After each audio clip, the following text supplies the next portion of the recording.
I told him I didn't believe in fate.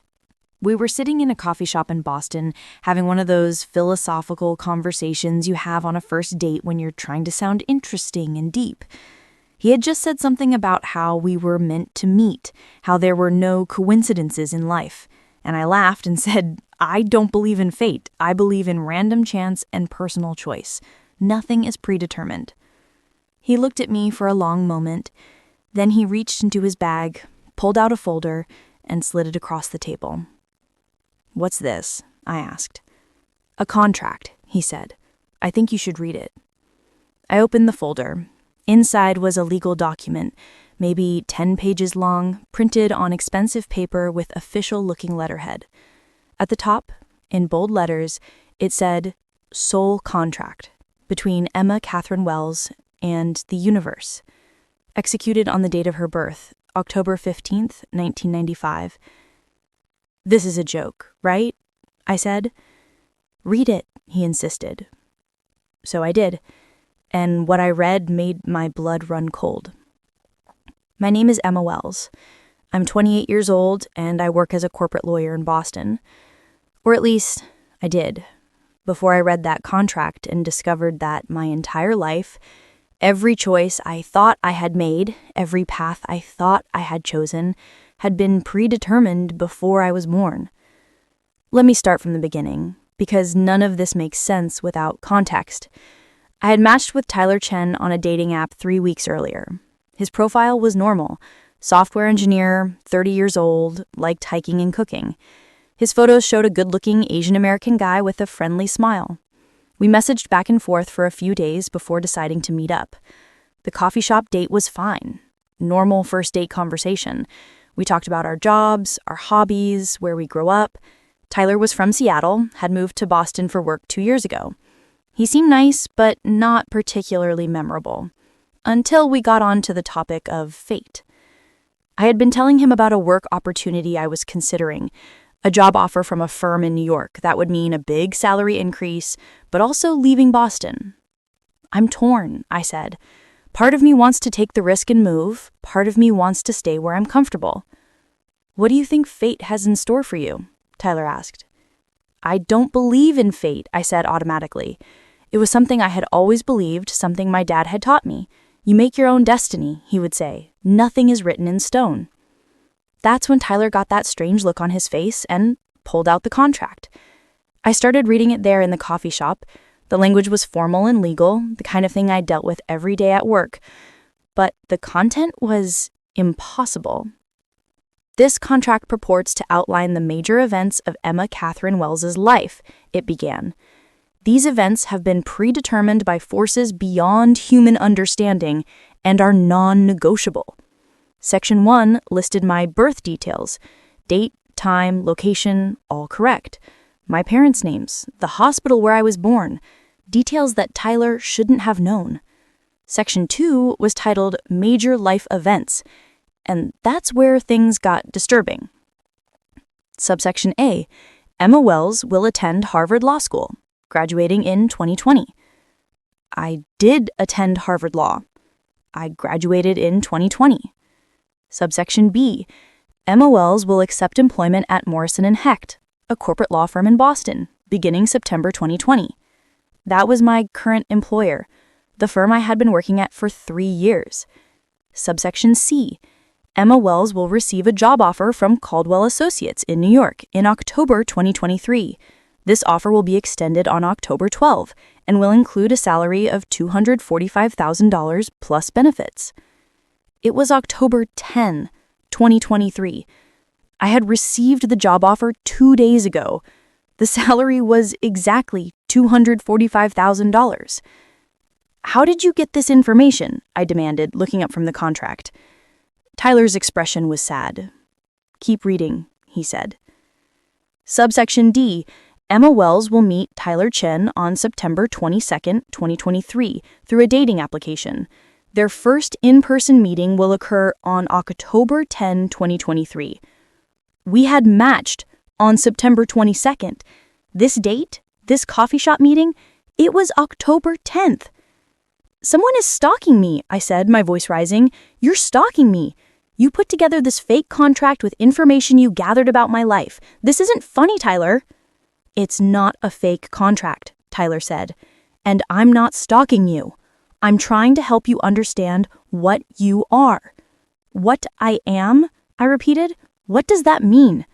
"Keep reading," Tyler said again. His voice was gentle but firm.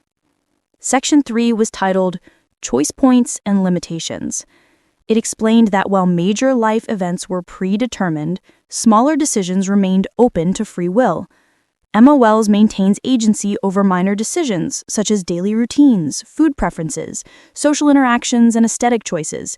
However, attempts to deviate from major predetermined events will result in corrective circumstances that guide her back to the predetermined path. "This is insane," I said. "You're insane. I'm leaving."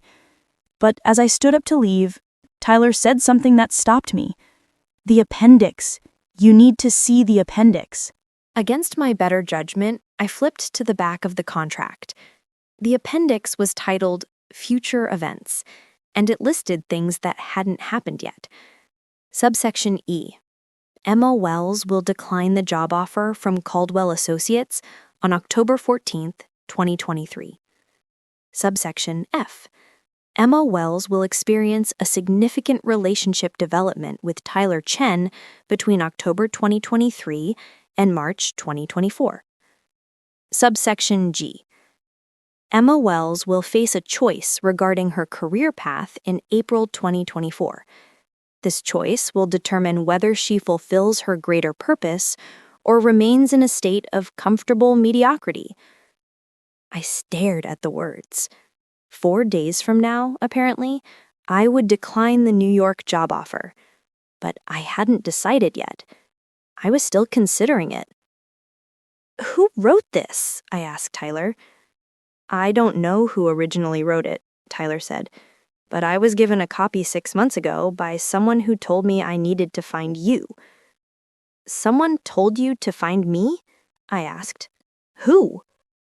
"Her name was Vera," Tyler said. "She's what you might call a contract keeper, someone who monitors these soul contracts and ensures people fulfill their predetermined paths." "This is the most elaborate con I've ever encountered," I said. "What's the goal here? Are you trying to scam me? Are you going to ask me for money?" "I'm trying to help you wake up," Tyler said. "Emma, you've spent your whole life believing you were making your own choices, but you weren't. Every major event in your life has been following a predetermined script. And if you don't understand that, you're going to miss the most important choice you'll ever make." "The choice in April?" I asked sarcastically. "The one that determines whether I fulfill my greater purpose or live in comfortable mediocrity?" "Yes," Tyler said seriously. "That one." I gathered my things and stood up. "This was fun," I said, by which I mean completely insane. "Don't contact me again." "Emma," Tyler called as I walked toward the door, "October 14th. When you decline that job offer, ask yourself why. Ask yourself if it's really your choice, or if something is making you do it." I left the coffee shop and walked back to my apartment, the contract folder still in my hand. I should have thrown it away, should have blocked Tyler's number and moved on with my life. But I didn't, because part of me, a small part I didn't want to acknowledge, was unsettled by how accurate the information had been. That night, I did what any lawyer would do. I researched. I looked up soul contracts online and found a weird mix of New Age spirituality and conspiracy theories. The basic idea was that before we're born, our souls agreed to certain life events and lessons.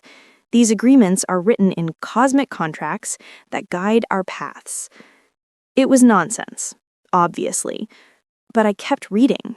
Some sources claimed that most people never become aware of their contracts. They live their entire lives following the predetermined path without knowing it. Only a few people, for reasons unclear, were shown their contracts. These people then faced a choice: accept the predetermined path or fight against it. Fighting against a soul contract was described as nearly impossible. The universe conspired to keep you on your path through synchronicities, coincidences, and what some sources called corrective circumstances. No matter how hard you tried to deviate, you would be guided back. I closed my laptop feeling more unsettled than before. This was all crazy. There was no such thing as soul contracts. Tyler had somehow gathered information about my life and created an elaborate hoax. But why? What was the point? Over the next 3 days, I couldn't stop thinking about the contract. I reread it dozens of times, looking for inconsistencies or clues about how Tyler had gotten his information. The detail was impressive.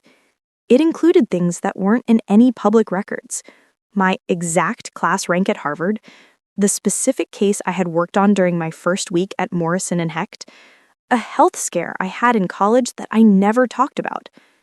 How could Tyler know these things? I considered hiring a private investigator to look into him. I thought about going to the police.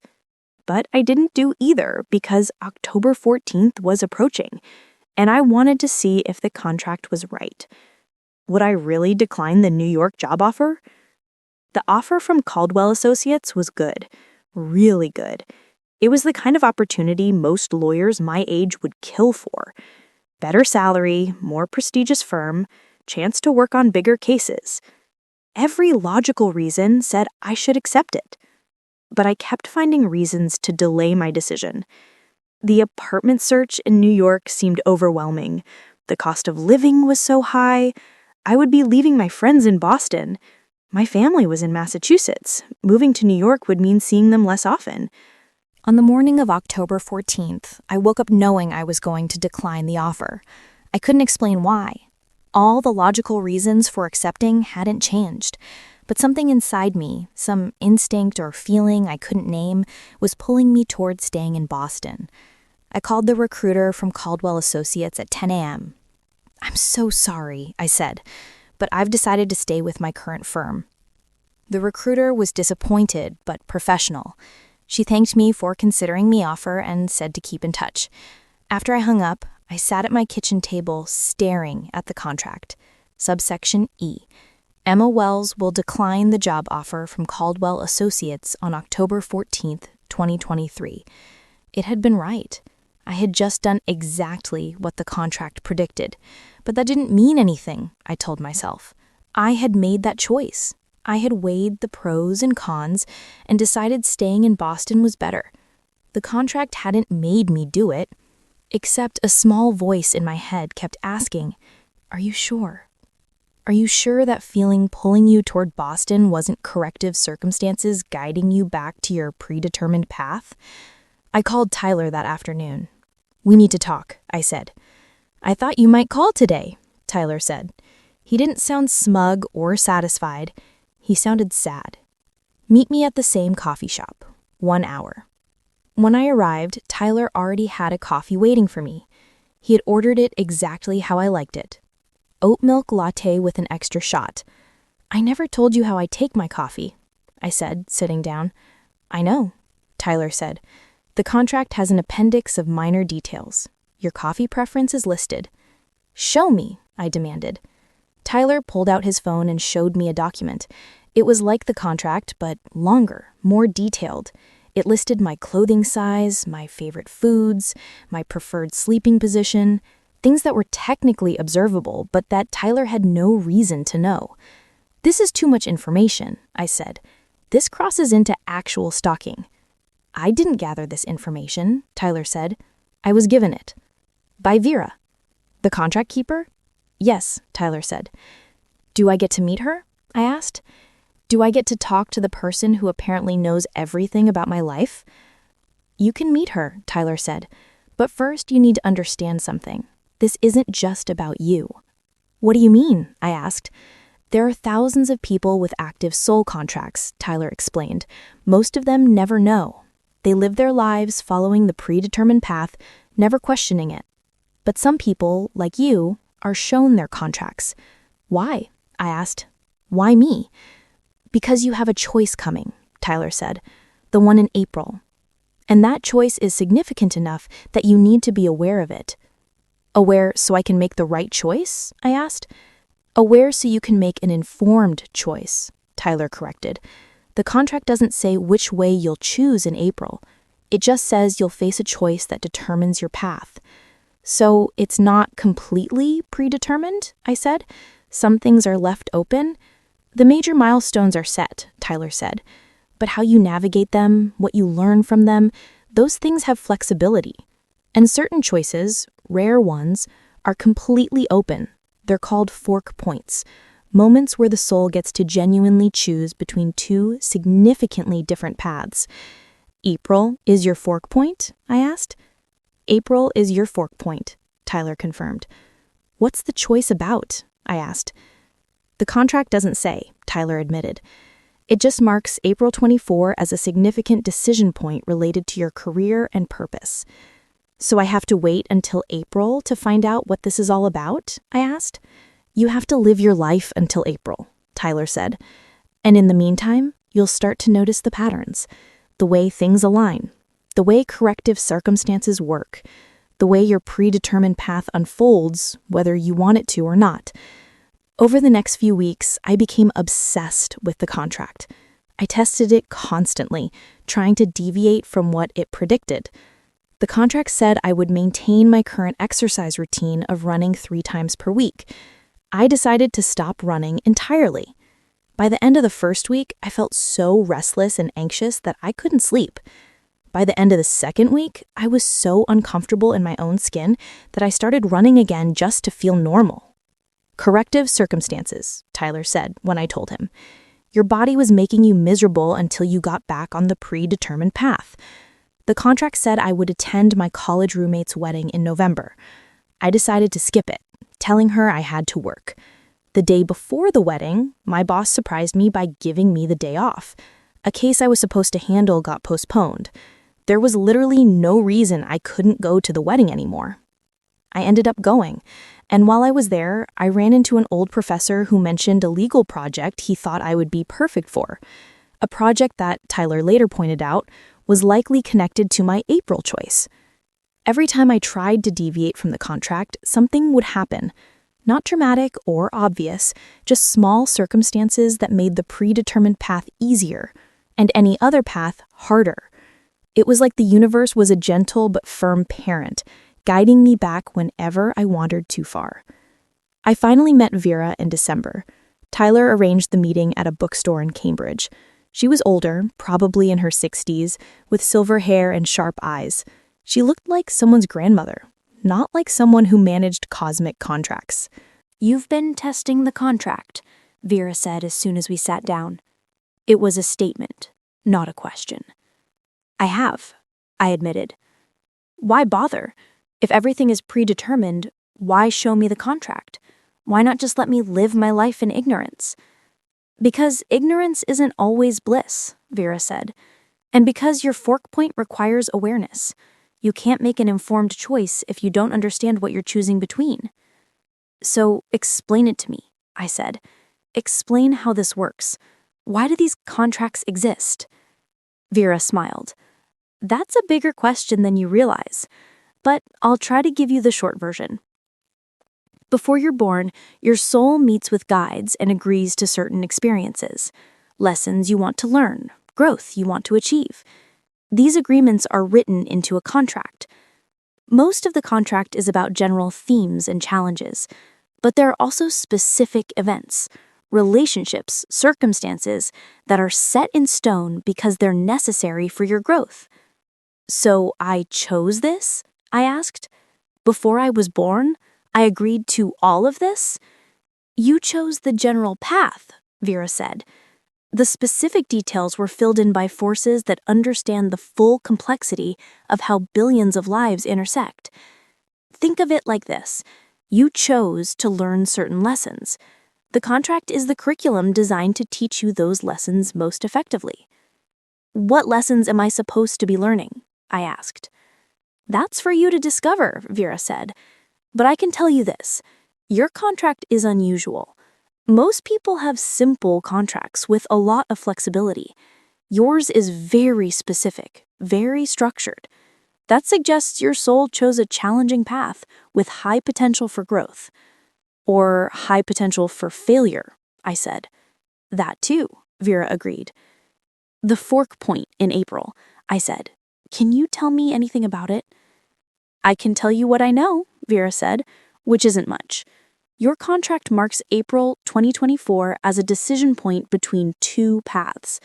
Path A leads to comfort, financial security, and a conventional definition of success. Path B leads to purpose, challenge, and a less conventional but potentially more meaningful life. Which one am I supposed to choose? I asked. That's entirely up to you, Vera said. This is one of the few genuine choices in your contract. Your soul left it open, which means both paths have value, but they lead to very different destinations. How do I know which one to choose? I asked. You'll know when you get there, Vera said. Trust yourself. After meeting Vera, I tried to go back to my normal life, but everything felt different now. I couldn't stop seeing the patterns, the way circumstances aligned, the way my predetermined path unfolded. At work, I was assigned to cases that taught me specific skills. In my personal life, I met people who challenged me in particular ways. Every experience felt designed, intentional. Tyler and I continued seeing each other. What had started as a bizarre first date had evolved into something I couldn't quite define. We weren't exactly dating. We were more like two people bound together by shared knowledge of something impossible. Do you have a contract too? I asked him one night. We were at his apartment, drinking wine and talking about the universe like it was normal. I do, Tyler said. Everyone does.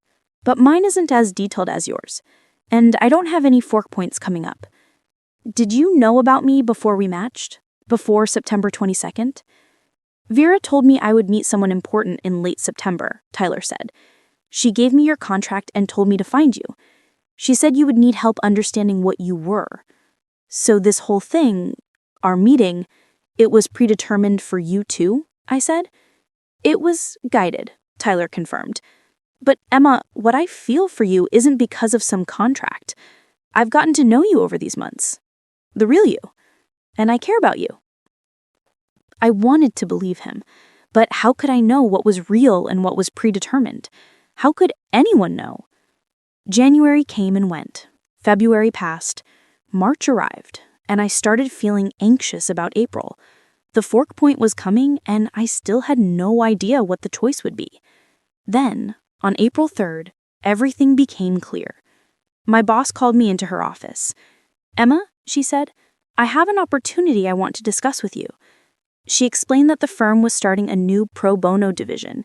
They wanted to take on cases for clients who couldn't afford legal representation. Civil rights cases, wrongful conviction cases, housing discrimination, real cases that made a difference in people's lives. We want you to head this division, my boss said. It would mean a pay cut. You'd go from corporate law to public interest law, but you'd be doing work that matters. That was Path B. I knew it immediately. Purpose, challenge, meaningful work. The alternative was obvious too. Stay in corporate law. Keep my salary. Work on cases that made rich people richer. Comfort and financial security. Path A. I have to think about it, I told my boss. Of course, she said. Take a week. That night, I met Tyler and told him about the offer. This is it, I said. This is the fork point. Sounds like it, Tyler agreed. What are you going to do? I don't know, I admitted. Path A is safe. It's what I trained for. It's what my parents expect. Path B is risky and pays less, but it's what I actually want to do. Then the answer seems obvious, Tyler said. It's not obvious, I said, because I don't know if what I want is really what I want, or if it's what the contract wants me to want. Does that make sense? Tyler smiled. You're overthinking this. The whole point of a fork point is that both choices are equally valid. Your soul left it open because either path leads somewhere worthwhile. I spent the next 3 days agonizing over the decision. I made pro and con lists. I called my parents and asked for advice. My dad said to follow the money. My mom said to follow my heart. I looked at the contract for guidance, but it offered none. The fork point was blank, just a marker that said a significant choice would be made. On April 7th, I made my decision. I walked into my boss's office and told her I would take the pro bono division role. She smiled. "I hoped you'd say yes," she said. "I think you're going to do amazing work here." That night, I opened the contract again. The fork point entry had changed. It now read, Emma Wells chose Path B, Purpose over Comfort, on April 7, 2024. Subsequent events will unfold according to Path B timeline. There were new sections added, events that would happen over the next several years. Some were specific, others were vague, but they painted a picture of a life very different from what I had been heading toward. I called Tyler. "The contract updated," I said. "It has new information about my future." "Mine too," Tyler said. "What does that mean?" I asked. "It means I'm in Path B now too," Tyler said. "Our contracts have become intertwined. We're part of each other's predetermined path now." "Is that good or bad?" I asked. "I think it's good," Tyler said. "But we'll find out together." 6 months later, I was running the pro bono division at Morrison & Hecht. We had taken on 30 cases. We had won 12 of them and were making progress on the others. The work was hard and frustrating and sometimes heartbreaking, but it mattered. I was making a real difference in people's lives. Tyler and I had officially started dating in May. The contract had been right about that too. Subsection F. Emma Wells will experience a significant relationship development with Tyler Chen between October 2023 and March 2024, though the relationship had actually developed between April and June, which made me wonder if the contract was flexible on exact timing. I still tested the contract occasionally, still tried to deviate from predicted events, and sometimes I succeeded. Small things. I could change my hair color, even though the contract said I would keep it brown. I could take a different route to work. I could skip events that weren't marked as significant. But the big stuff always happened the way the contract said it would. I met certain people at predicted times. I took on cases that were listed in the appendix. I made choices that aligned with Path B. 1 year after reading my contract, I sat in the same coffee shop where Tyler had first shown it to me. We were celebrating the anniversary of that bizarre first date. "Do you regret it?" Tyler asked. "Knowing about the contract?" "Sometimes," I admitted. "It takes away some of the mystery, some of the sense that I'm in control of my life. But other times I'm grateful," I continued, "because I made a choice I might not have made otherwise. I might have stayed in corporate law if I hadn't seen the contract, if I hadn't understood that I was at a fork point." "Do you think we would have ended up together without the contract?" Tyler asked. "I don't know," I said. "Maybe. Or maybe you're only here because Vera told you to find me." Tyler took my hand. "Emma, I've thought about that a lot, and here's what I've decided. It doesn't matter. Whether we were predetermined or whether we chose each other or whether it's some combination of both, what matters is that I'm here and you're here and we're happy. Are we happy?" I asked. "I am," Tyler said. "Are you?" I thought about it. My job was hard. My salary was lower. I worked longer hours for less recognition. But I woke up every morning knowing my work mattered. I went to bed every night feeling like I had used my skills for good. And I had Tyler, this person who understood the impossible truth about contracts and fate and choice in ways no one else could. "Yeah," I said. "I'm happy." 2 years after reading my contract, something unexpected happened. I was offered a chance to become a contract keeper. Vera came to my apartment one evening. She looked older, more tired than when I had first met her.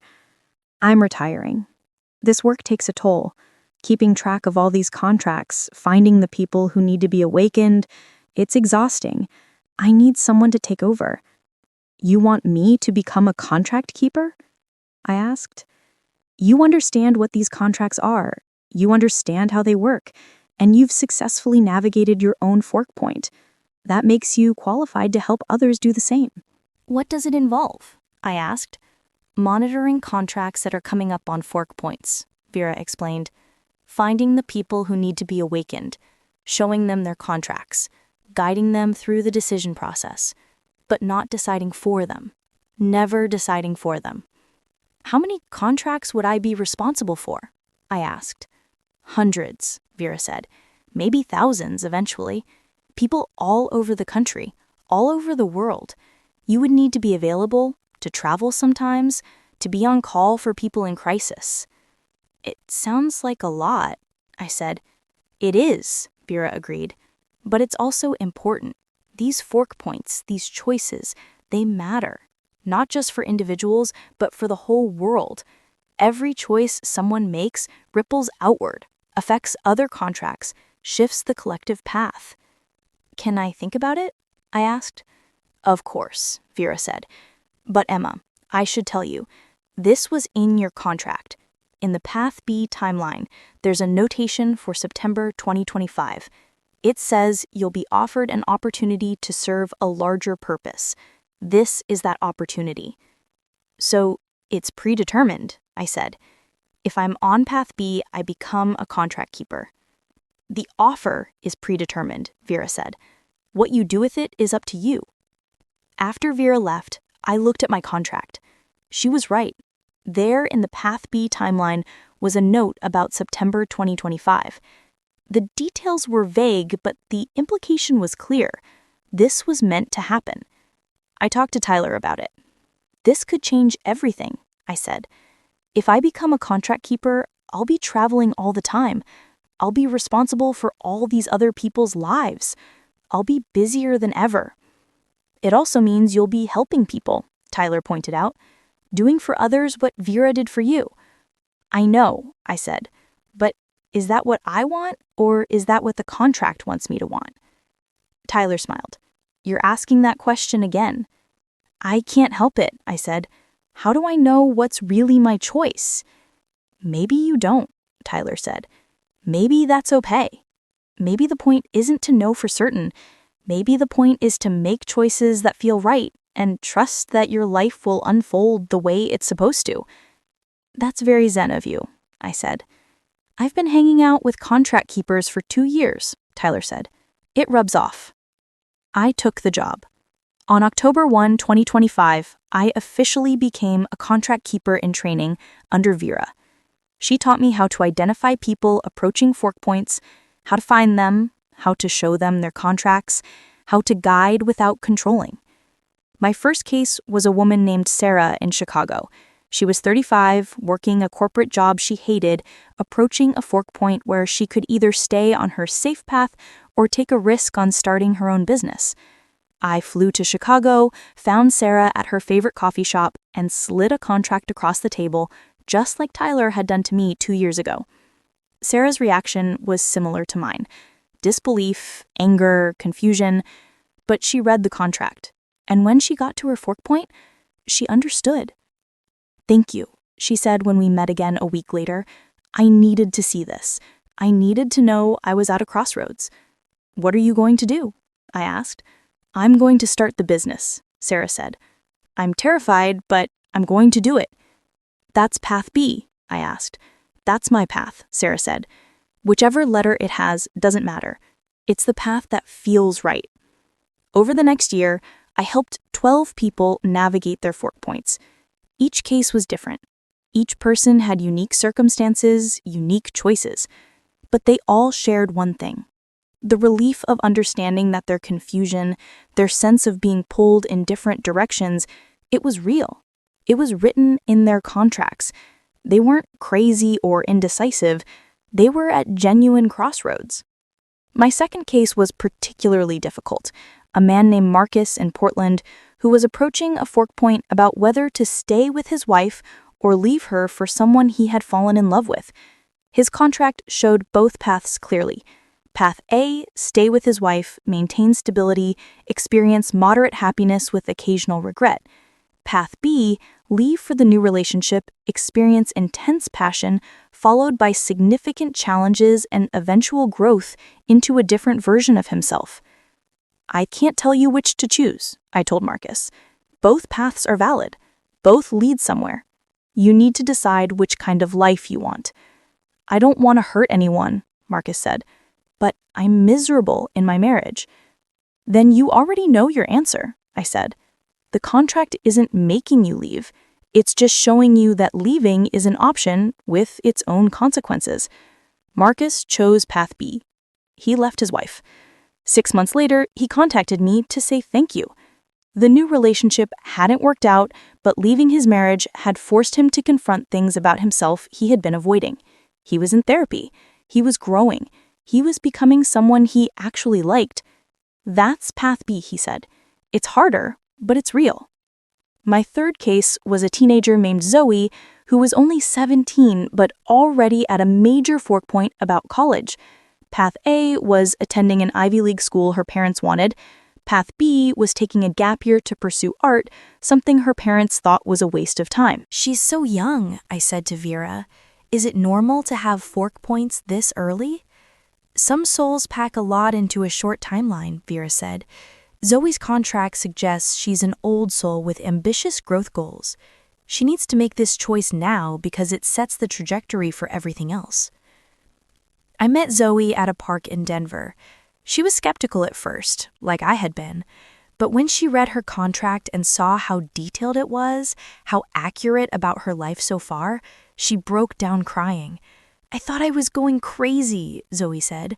Everyone tells me to go to Yale. My parents, my teachers, my counselors, but something in me keeps screaming to take the gap year. That's your soul talking, I said. That's the part of you that knows you're at a fork point. What should I do? Zoe asked. I can't tell you, I said, but I can tell you this. Your parents love you and want the best for you, but they don't know about your contract. They don't know this is a significant choice. Only you can make it. Zoe chose path B. She took the gap year. Her parents were furious at first, but they came around when they saw how serious she was about her art. A year later, she enrolled in an art school and was thriving. Each case taught me something new about contracts, about fate, about choice. I learned that fork points came in all sizes. Some were obvious, life-changing decisions.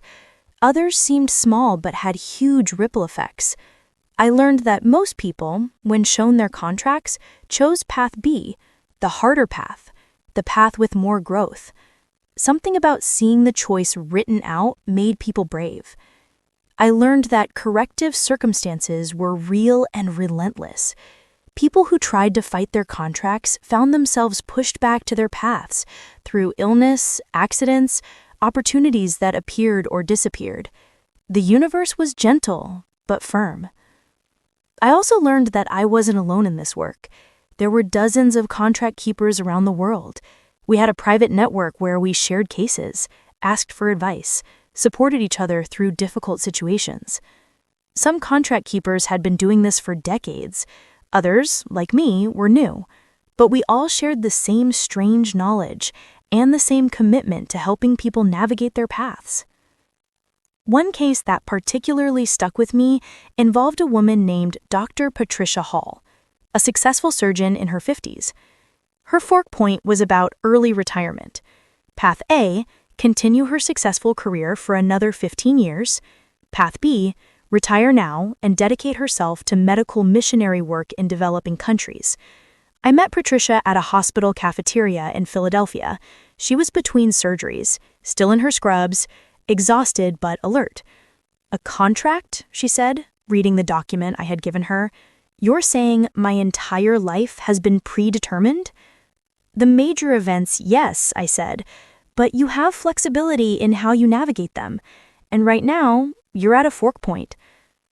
Patricia read through her contract carefully, her medical mind analyzing every detail. This is impossible, she said, but it's also accurate. Every major event in my life is here. Her eyes filled with tears when she got to the fork point section. I've been feeling this pull, she said, to do something different, something more meaningful than just performing surgeries on wealthy patients. But everyone thinks I'm crazy to consider early retirement. You're not crazy, I said. You're at a crossroads. Your soul is asking you to choose. Patricia took 2 weeks to decide. She called me every few days with questions, concerns, fears. She talked to her family. She prayed. She made pro and con lists. Finally, she chose Path B, retirement and missionary work. 2 years later, I received a letter from her. She was working at a clinic in rural Uganda, performing life-saving surgeries on people who had no other access to medical care. She worked long hours in difficult conditions, but she had never been happier. This is why I became a doctor, she wrote. Not for the salary or prestige, to help people who truly need it. Thank you for showing me my contract. Thank you for helping me see that I was at a choice point. Not every case had a happy ending. I helped a man named Robert in Miami who was at a fork point about whether to report financial fraud at his company. Path A, stay quiet and keep his job. Path B, become a whistleblower and face significant legal and professional consequences. Robert chose Path A. He stayed quiet. 6 months later, the fraud was discovered anyway, and Robert was caught up in the investigation. He lost his job and faced charges for not reporting what he knew. I failed him, I told Vera. I should have pushed him harder toward Path B. You can't push people, Vera reminded me. You can only show them their options. Robert made his choice. He has to live with the consequences. But he chose wrong, I said. He chose based on fear, not on what was right. Sometimes fear wins, Vera said. That's part of being human. Even knowing about the contract doesn't guarantee people make the best choice. We had moved past the strangeness of how we met. We had built something real on top of the predetermined foundation. But I still wondered sometimes how much of what I felt was genuine and how much was just following the script. One night, after a particularly difficult case, I asked Tyler directly, "Do you ever wonder if we really love each other, or if we just think we do because the contract says we're supposed to?" Tyler was quiet for a long time. Then he said, "I used to wonder that, in the beginning, but I don't anymore." "Why not?" I asked. "Because love isn't just a feeling," Tyler said. "It's a choice. Every day, I choose to be kind to you. I choose to support you. I choose to show up. Those choices are mine, contract or no contract." "But what if the contract is making you choose those things?" I pressed. "What if you think you're choosing, but you're actually just following predetermined impulses?" "Then it doesn't matter," Tyler said, "because the result is the same. I'm here, you're here, we're happy. Whether it's fated or chosen, we have a good life together. Isn't that what matters?" I wanted to believe him. Most days I did believe him, but there were moments when I looked at my contract, saw the years stretching ahead with certain milestones marked, and felt trapped by my own future. 3 years after reading my contract, I had a crisis. I was working with a woman named Angela in Seattle, who was at a fork point about whether to leave an abusive relationship. Her path A was staying, enduring more abuse, eventually ending up seriously injured. Her path B was leaving, facing financial hardship and fear, but eventually building a safe and happy life. The choice seemed obvious, but Angela was paralyzed by fear. "He's not always bad," she told me, "and I don't have anywhere else to go. I don't have money." "Angela," I said, "your contract clearly shows that staying ends badly. You need to leave." But Angela chose path A. She stayed. A month later, she was hospitalized with injuries from her partner. I was devastated. I had shown her the contract. I had explained the consequences, and she had still chosen wrong. "I can't do this anymore," I told Tyler. "I can't watch people make terrible choices, even when they know better." "You're carrying too much responsibility," Tyler said. "You're not supposed to make choices for people. You're supposed to show them options." "I know," I said, But what's the point if they don't use the information? The point is that they have the information, Tyler said. What they do with it is up to them. That's the whole meaning of fork points. Real choice. I took a break from contract keeping for a month. I focused on my pro bono law work, on cases where I could actually fix things, where my efforts produced clear results. But I felt incomplete. The contract keeping work, despite its difficulties, felt like my purpose, like what I was meant to do. Vera visited me during my break. You're struggling with the same thing everyone struggles with, the illusion of control. You think if you just explain things correctly, if you just show people the right path, they'll take it. But that's not how it works. Then what's the point of showing them? I asked. The point is witnessing, Vera said. Being present for their choice, honoring the fact that they get to choose, even if they choose badly. But people get hurt when they choose badly, I said. Yes, Vera agreed. That's part of the human experience. Pain, mistakes, learning the hard way. Your job isn't to prevent that. Your job is to make sure people know they're choosing. I went back to contract keeping after that conversation, but I approached it differently. I stopped trying to guide people toward what I thought was the right choice. I simply showed them their contracts and explained the fork points. What they did next was their business. My cases got easier after that, not because the situations were less complex, but because I had released my sense of responsibility for the outcomes. I was a witness to their choices, not a director of them. One case particularly illustrated this new approach. A young man named David in Austin was at a fork point about his sexuality. Path A was staying closeted, marrying a woman, living a conventional but inauthentic life.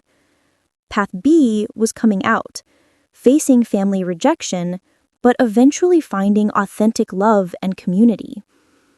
When I showed David his contract, he cried for an hour. I've known I was gay since I was 12, he said. But my family is very religious. They'll disown me if I come out. Your contract says that's likely, I confirmed.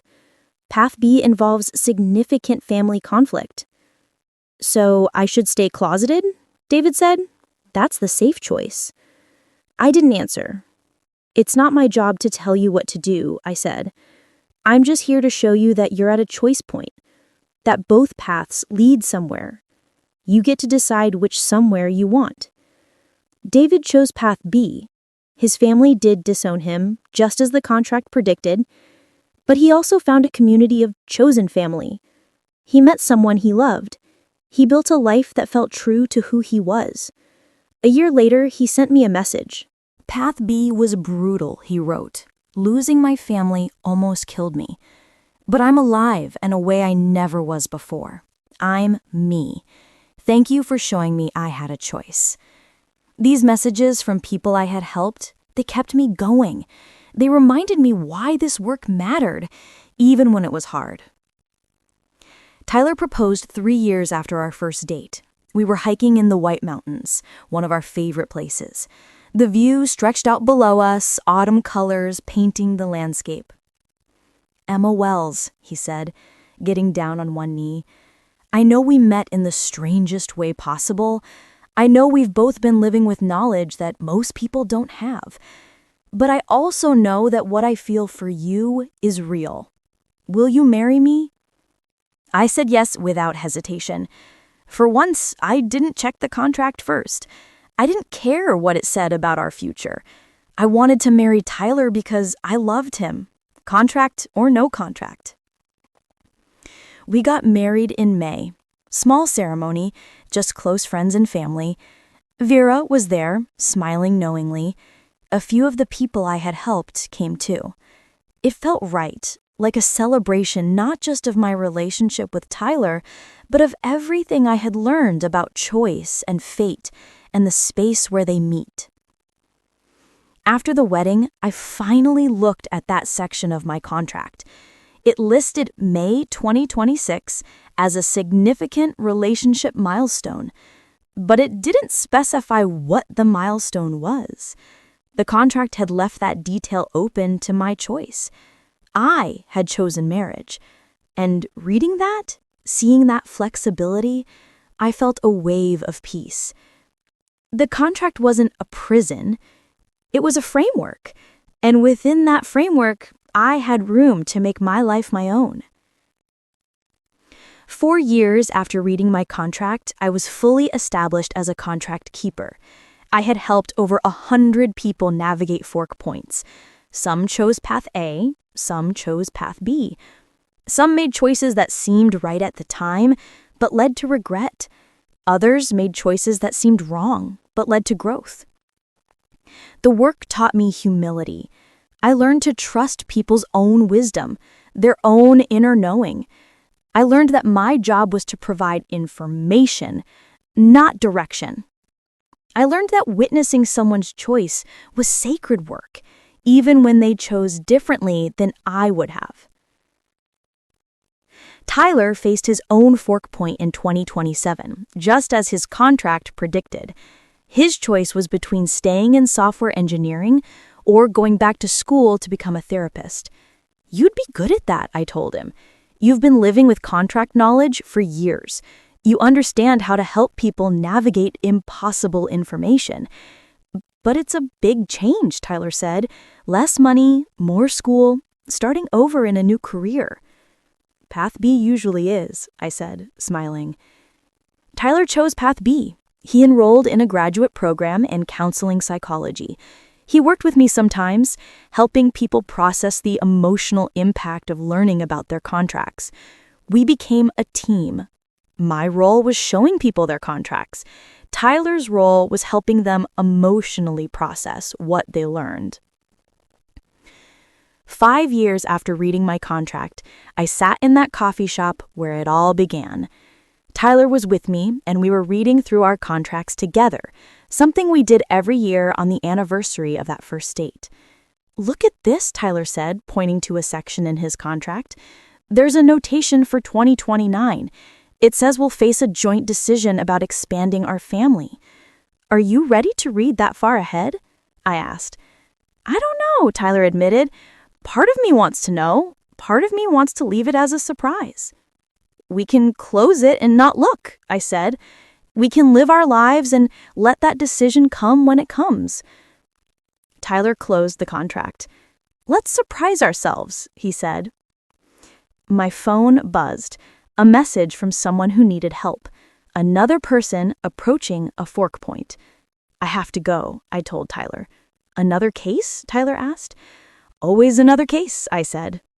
He kissed me goodbye, and I headed out to meet my new assignment, a woman in her 30s who was about to learn what I learned 5 years ago, that fate and choice coexist, that predetermined paths have flexible points, that the hardest decisions are often the most important.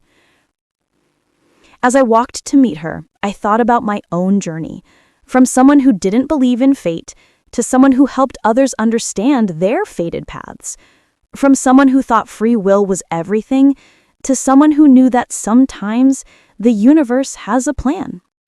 I wouldn't change any of it. Not the strange first date with Tyler, not the moment of reading my contract, not the choice to take Path B and all the choices that followed. Because those choices, whether predetermined or freely made, had led me here. To a life of meaning, to work that mattered, to love that felt real. I don't believe in fate, I had said 5 years ago, but I was wrong. I believe in fate now. I also believe in choice, and I believe they dance together in ways we can't fully understand, but can learn to navigate. That's what I teach people now. Not that they have no control, and not that everything is predetermined, but that life is a collaboration between the soul's plan and the human's choices. The contract provides the framework. The fork points provide the freedom. And what we build within that structure, that's entirely up to us. 6 months after that 5th anniversary, I got a case that would change how I understood everything. A woman named Dr. Olivia Monroe contacted me through the Contract Keeper Network.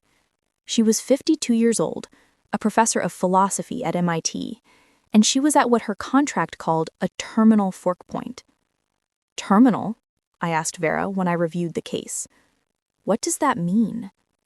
It means this is her last major decision, Vera explained. After this fork point, the rest of her contract is largely predetermined. This choice will set the trajectory for the remainder of her life. That's a lot of pressure, I said. It is, Vera agreed. That's why she needs someone experienced, someone who understands the weight of these decisions. I met Olivia in her office at MIT. She was exactly what you'd expect from a philosophy professor. Sharp, articulate, skeptical. "You're telling me that you have a document that outlines my entire life," she said. "Yes," I said. "And I'm supposed to believe this without evidence." "The evidence is in the document itself," I said, handing her the contract. "See if anything in there convinces you." Olivia read for an hour without speaking. I watched her face change as she went through the sections. Disbelief gave way to shock. Shock gave way to something like grief. "This is impossible," she finally said. "But it's also accurate. Every major event in my life is documented here. Things no one could know unless they had access to records that don't exist." "I'm sorry," I said. "I know it's a lot to process." She looked at me with tears in her eyes. "I've spent my career teaching about free will and determinism. I've written papers arguing that humans have genuine agency, that our choices matter. And now you're telling me I've been wrong." "You haven't been wrong," I said. "You've been partially right. We do have agency, but it exists within a framework. That's what fork points are. Genuine choices within a predetermined structure." Olivia spent the next 3 days reading and rereading her contract. She called me constantly with questions. How was this contract created? Who writes these things? Why are some events predetermined and others not? I answered what I could, but many of her questions were ones I couldn't answer. The origin of soul contracts was still a mystery to me. I knew they existed, I knew they were real, but I didn't know who created them or why. Her fork point was approaching fast. According to the contract, she had 2 weeks to make her decision. The choice was stark. Path A was continuing her academic career, publishing papers, retiring with honors in about 10 years, leaving behind a solid but not transformative body of work. Path B was leaving academia entirely to write a book for general audiences, a book that would synthesize everything she had learned about philosophy, consciousness, and the nature of reality. The contract indicated this book would become influential, reaching millions of people. But writing it would mean giving up tenure, financial security, professional prestige. "I've worked my whole life to get where I am," Olivia told me during one of our conversations. "Tenure at MIT doesn't come easily. How can I just walk away from that?" "Because Path B suggests you have something more important to say," I told her. "Something that can't be said in academic papers." "But what if the book fails?" Olivia asked. "What if I give up everything and the book doesn't reach anyone?" "The contract says it will be influential," I reminded her, "if you choose Path B. But it doesn't guarantee the book will be a bestseller or make you rich. It just says it will reach the people who need to read it." Olivia struggled with this decision more than anyone I had worked with. She made detailed spreadsheets comparing the 2 paths. She consulted with colleagues, though she couldn't tell them about the contract. She meditated, she prayed, she lost sleep. "I can't decide," she told me a week before the fork point deadline. "I keep going back and forth. Every time I think I've chosen one path, I talk myself into the other." "That's normal," I said. "Fork points are hard because both choices are valid. There's no wrong answer, only different consequences." "But there has to be a right answer," Olivia insisted. "Some optimal choice that leads to the best outcome." "Maybe the optimal choice is the one that feels most authentic," I suggested. "The one that aligns with who you actually are, not who you think you should be." 3 days before the deadline, Olivia called me at 2 a.m. "I figured it out," she said. She sounded exhausted, but certain. "What did you figure out?" I asked. Why this is a terminal fork point, Olivia said. Why this is my last major decision. It's because this choice determines what my life is about. If I choose path A, my life is about personal achievement and professional success. If I choose path B, my life is about service and impact. Both are valuable, but they're fundamentally different purposes. That's a profound realization, I said. So which purpose do you want? Olivia was quiet for a moment. Then she said, I spent the first half of my life building my career, proving I was smart enough, good enough. I think I want to spend the second half giving away what I learned, sharing it with people who aren't in academia, making it accessible. She chose path B. 2 weeks later, she submitted her resignation to MIT.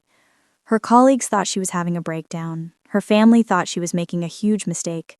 But Olivia was calm, almost serene. I'm doing what I'm supposed to do, she told me. For the first time in years, I feel aligned with my purpose. Over the next year, I watched Olivia write her book. She sent me updates occasionally. The writing was hard but satisfying. She was translating complex philosophical concepts into language anyone could understand. She was sharing 30 years of wisdom in 300 pages. The book was published 18 months after she resigned. It wasn't an immediate bestseller, but it found its audience. It sold steadily. It got reviewed in major publications. It started conversations. And most importantly, Olivia received letters from readers saying the book had changed their lives, had helped them understand consciousness and purpose and the nature of reality. This is path B, Olivia told me when we met a year after publication. It's not glamorous, it's not prestigious, but it matters in a way my academic work never did. Olivia's case taught me something important about terminal fork points. They weren't about picking between good and bad. They were about choosing what your life would be about, what legacy you wanted to leave. Working with Olivia also made me think about my own terminal fork point. It was still decades away, according to my contract, but I started wondering what it would be, what final choice would determine the meaning of my life. Tyler and I talked about it one night over dinner. Do you think we get to know about our terminal fork points in advance? Tyler asked. Or do they surprise us? I think some people know, I said. People like Olivia who get shown their contracts. But most people probably don't. They just make the choice without understanding how significant it is. That's kind of beautiful in a way, Tyler said. The idea that our most important choices might look like ordinary decisions makes every choice feel more significant. We decided that night that we wouldn't look at our terminal fork points. We would let them come naturally, without the burden of knowing they were final. 7 years after reading my contract, I had helped over 200 people navigate fork points. I had seen every kind of choice: career changes, relationship decisions, moral dilemmas, geographic moves. Each person brought their own struggles, their own fears, their own wisdom. I had also trained 3 new contract keepers. The work was growing. More people were becoming aware of their contracts. Vera said it was part of a larger awakening, a shift in human consciousness towards understanding the interplay between fate and free will. One of my trainees was actually someone I had helped years earlier, Marcus, the man from Portland who had left his wife. After successfully navigating his own fork point, he felt called to help others do the same. You helped me see that my confusion was actually clarity, Marcus told me. I want to do that for other people. Marcus was a natural. He had empathy from having been through the process himself. He understood how disorienting it was to learn about your contract, how scary it was to face a fork point. He became one of the best contract keepers I knew. Another trainee was Zoe, the teenager I'd helped years ago who chose art over Yale. She was now 22, thriving in art school, and wanted to help other young people navigate their contracts. Young people have fork points too, Zoe said, but adults don't take us seriously. They think we're too young to understand. I want to be there for teenagers who are where I was. The work was evolving. What had started as just me and Vera had become a network of dozens of contract keepers. We had developed better training programs, better support systems for people in crisis, better ways to help people integrate the knowledge of their contracts into their lives. Tyler finished his graduate program and started working as a therapist. Many of his clients were people who had learned about their contracts and needed help processing that knowledge. He became an expert in what he called existential integration, helping people find meaning within predetermined frameworks. We were partners in every sense: personal partners, professional partners, spiritual partners.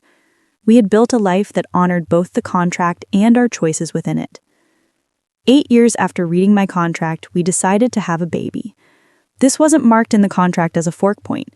It was listed as a probable event on the Path B timeline, but with flexibility around timing and details.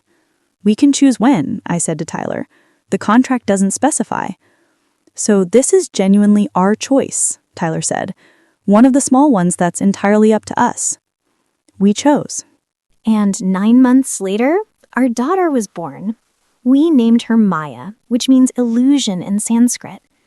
A reminder that reality is more complex than it appears. Holding Maya in my arms, I thought about her contract.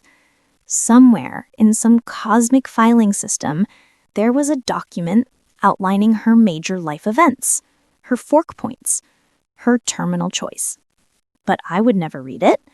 I wanted her to discover her path on her own, to make her choices without the burden of knowing what might be predetermined. "Unless she asks," Tyler said, reading my mind.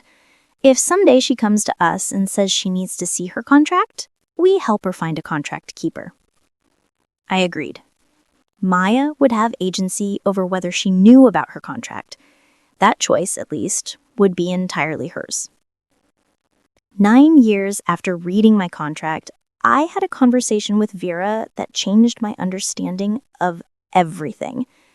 We were sitting in her living room. She was 70 now, mostly retired from active contract keeping, but still advising the network. "Vera," I said, "can I ask you something I've never asked before?" "Of course," Vera said. "Who creates these contracts?" I asked. "Where do they come from?" Vera smiled. "I was wondering when you would ask that." "And?" I prompted. "You're not going to like the answer," Vera said. "Try me," I said. "We do," Vera said. "We create our own contracts. Before we're born, our souls work with guides and teachers to design our paths. We choose the lessons we want to learn, the challenges we want to face, the growth we want to achieve." "So, I chose all of this?" I said. "The struggles, the fork points, the difficult decisions?" "You chose the curriculum," Vera said. "You chose to incarnate in a time and place where you would face these specific challenges." "Why would I choose difficulty?" I asked. "Why would anyone?" "Because souls don't grow through ease," Vera said. "They grow through challenge, through facing hard choices, through navigating the tension between what's fated and what's chosen." I thought about this for days afterward. The idea that I had chosen my own difficult path before I was born, that every challenge I faced was something I had asked for. It was humbling and, in a strange way, empowering. Because if I had chosen this path, that meant I believed I could handle it. My pre-birth self had confidence in my ability to navigate these challenges. 10 years after reading my contract, I decided to do something radical. I stopped checking my contract.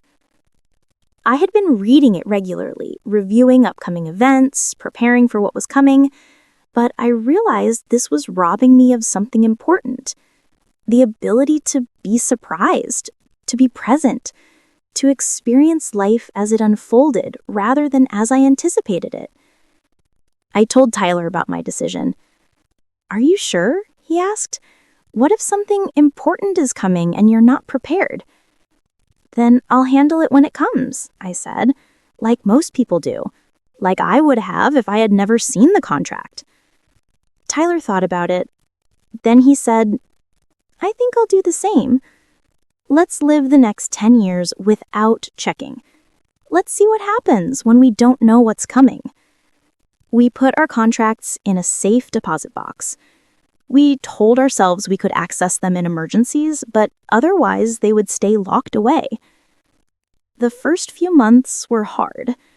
I felt anxious not knowing what was coming. I caught myself wanting to check the contract before making decisions, before planning the future. But gradually, the anxiety faded. I started to enjoy not knowing, started to appreciate the mystery of each day. Life felt more alive when I wasn't comparing it to a predetermined script. 11 years after reading my contract, something unexpected happened. Something that wasn't in the contract, or at least not in any section I had read. I got a call from a hospital in Seattle. My father had had a heart attack. He was in critical condition. I flew out immediately, leaving Tyler home with Maya. At the hospital, my mother was in the waiting room, looking smaller and older than I remembered. "How is he?" I asked. "They don't know," Mom said. "It was sudden. He was fine, and then he wasn't." I sat with her for hours while doctors worked on my dad, and I kept thinking, was this in my contract? Did I know this was coming and forget? Or is this one of the flexible events, something that could have gone either way? My dad survived. He spent a week in the hospital and then several months recovering at home. And through that whole time, I never once thought to check the contract. Because it didn't matter. Whether his heart attack was predetermined or random, my response was the same. Be there, support my parents, help however I could. That's when I understood something fundamental. The contract doesn't actually matter that much. What matters is how we show up, how we love, how we choose to respond to what life brings. 12 years after reading my contract, I sat in that coffee shop again. Tyler was with me, and Maya, now 3 years old, was drawing at the table while we talked. "Do you ever regret it?" Tyler asked. "Reading your contract that first day?" "Sometimes," I admitted. "But mostly no." It's given me a career I love. It helped me understand myself. It brought me to you. Even if that was predetermined? Tyler asked. Even then, I said, because predetermined doesn't mean meaningless. It just means planned. Would you do it differently if you could go back? Tyler asked. Would you refuse to read the contract? I thought about it. No, I said. I would read it again. Because the contract didn't take away my choices, it just helped me understand which choices really mattered. We sat there in comfortable silence, watching Maya draw. She was creating elaborate pictures of buildings and people, her imagination running wild. Some days she would face her own fork points. Some days she might learn about her contract. But for now, she was just a 3-year-old girl drawing pictures, believing the world was full of infinite possibilities. And maybe she was right. Maybe the contract and the possibilities could both be true. Maybe fate and freedom were never opposites. Just two ways of describing the same thing. The dance between what's planned and what's chosen. Between the script and the improvisation. I don't believe in fate, I had said 12 years ago. But now, I believe in fate and choice. I believe our lives are both written and unwritten, predetermined and open, scripted and spontaneous. I believe we are following contracts we wrote ourselves before we were born, and I believe we have genuine agency in how we follow them, which fork points we choose, what we make of the framework we're given. That's the truth I teach people now. Not that everything is fated, not that nothing matters, but that we are both the authors and the characters in our own stories. We wrote the outline before birth, we fill in the details through living. And the most important moments, the fork points, Those are where we get to genuinely choose what kind of story we're telling. My story is about a woman who learned about her contract and chose purpose over comfort, who became a guide for others facing the same impossible knowledge, who built a life of meaning within a predetermined framework. I'm still living that story, still helping people navigate their fork points, still learning what it means to be both fated and free. And when people ask me if I believe in fate now, I smile and say yes, I believe in fate, and I believe in choice. And I believe that somehow, impossibly, both are true. We sat there in comfortable silence, two people who knew too much about fate and choice, who lived in the strange space between predetermination and free will. My phone buzzed. A message from a new contact. Someone who needed help with their contract. Someone approaching a fork point. I have to go, I told Tyler. Another case. I'll see you tonight, Tyler said. Be safe. I kissed him goodbye and headed out to meet my new case. Another person who would soon learn what I learned 5 years ago. That fate and choice aren't opposites. They're partners. We make choices within the framework of predetermined circumstances. We exercise free will within the boundaries of cosmic contracts. And sometimes, if we're lucky, we get fork points. Genuine opportunities to shape our own destinies. I don't believe in fate, I had told Tyler on that first date, but I was wrong. I do believe in fate now. I also believe in choice. They coexist in ways that are mysterious and sometimes frustrating, but ultimately meaningful.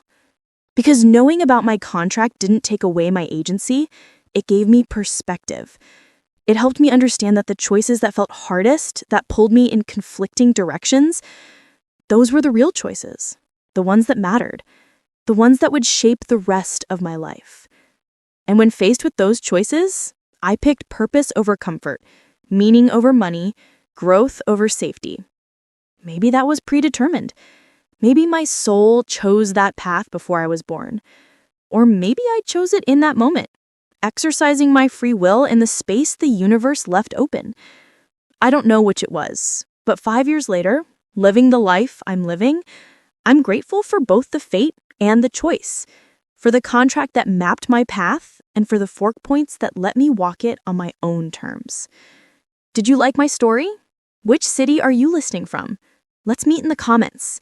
If you like the story, you can support me by sending a super thanks so I can keep bringing more stories like this. Thank you so much for your sweet support. I'm looking forward to your comments on the story. On the screen, you can see 2 new life stories that I highly recommend. There's so much more on my channel. Don't forget to subscribe. See you in the next life story. With love and respect.